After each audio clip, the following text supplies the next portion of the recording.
If you're looking for a quick and easy, high protein recipe that the kids will love, that is ideal for cooking midweek, you've got to give this creamy, cheesy tuna pasta bake a go. Get your pasta on the boil, and then we need to make a roux.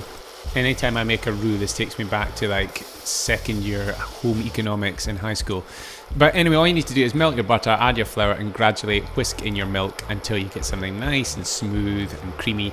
And then we're going to add in a can of chopped tomatoes, mixed herbs, 2 cans of tuna, sweet corn, and then hit up with plenty of seasoning. Then you want to give that a simmer for about 5 to 10 minutes to allow the chopped tomatoes to break down.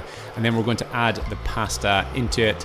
Make sure you've drained it first. Now, I don't cook the pasta in the pasta bake because I don't want all the starch going into it. That's why I cook it separately. I think it just tastes nicer. And then empty it all out into a lasagna dish and then top it with some lighter cheese. Hey, sorry for the interruption, but I've got a super quick favor to ask.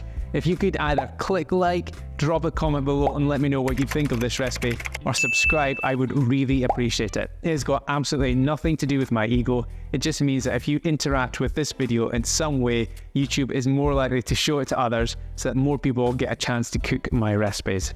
Thanks in advance. Now back to the recipe. After 15 or 20 minutes or whenever the cheese starts to bubble on top, you're good to go. Plate it up, get stuck in and enjoy. And if you want the full recipe for this, you'll get it in my app. There's a link to download it in the description below. See ya!